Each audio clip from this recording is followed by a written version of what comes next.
Hello friends and welcome to StudyIQ. I am Joy and today in this lecture we will discuss about the Official Secrets Act. But before we begin, this is our channel StudyIQ and we are providing pen drive courses for various competitive examinations including SSC bank courses, UPSC optionals, SSC JE courses, teaching examination, railway examination, defense examination, RBI grade B, NABARD grade A, UGC NET, UPSC Civil Services Examination, CLAT exams for various state PSCs and also for various professional courses. You can visit our website www.studyiq.com or make a call to any of these numbers for more information. Now let us begin. Let us discuss about Official Secrets Act in this lecture. So first, going to the evolution or the history of the Official Secrets Act. So the history or the evolution of Official Secrets Act is rooted in the British colonial era, and the predecessor of the present Official Secrets Act or the OSA is the Indian Official Secrets Act of 1904. So the Indian Official Secrets Act of 1904 was enacted during the time of Lord Curzon. So Lord Curzon was the Viceroy during 1904 when the Official Secrets Act was enacted. So Lord Curzon's viceroyship was between 1899 to 1905, and also the partition of Bengal was announced during the viceroyship of Lord Curzon and it was implemented by Lord Minto too. So these are some important facts for your UPSC preliminary examination. So in this regard, Lord Curzon is very important.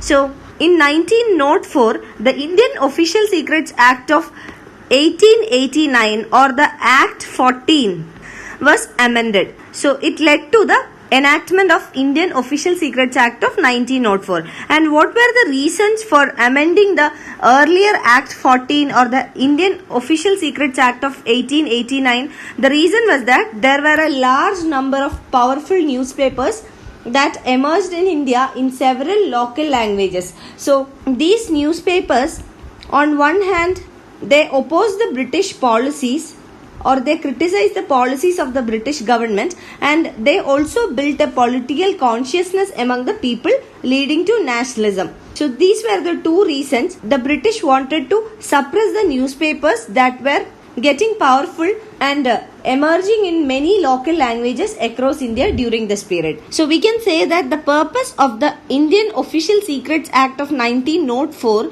was to muzzle the voice of nationalist publications. So this is the predecessor law, that is Official Secrets Act of 1904. Now coming to the 1923 Act, a new version of the Official Secrets Act was notified in 1923. And this was not so. The Act 19 replaced the earlier Act, that is 1904 Act, or otherwise known as the Act 14. So the 19th Act had replaced the 14th Act. Now we will understand what are the features of the 1923 Act. So the 1923 Act extended to all matters of secrecy and confidentiality in governance in the country. So it included secrecy and confidentiality in the governance of the country.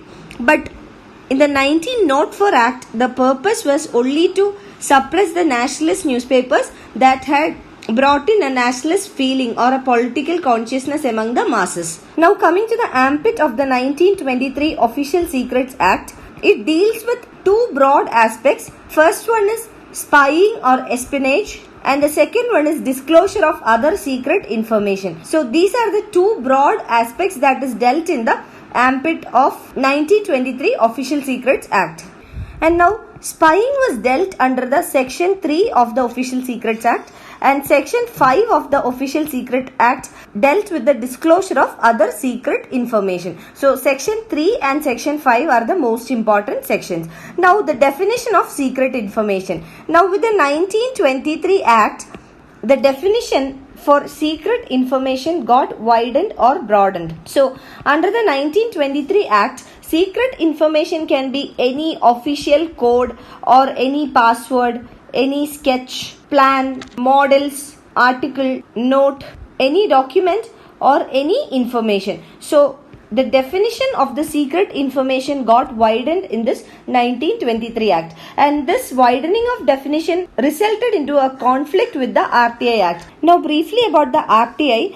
RTI is the Right to Information Act of 2005. So this law was passed by the Parliament on 15th of June 2005 and it came into force in 12th October 2005. So what is RTI? Under RTI, it mandates timely response to citizen requests for government information. So various public authorities under the central government and also the state government are covered under the RTI. And also the RTI imposes penalty for any willful default by the government officials. Now under RTI, any citizen can ask to the government for any information that the government can disclose to Parliament.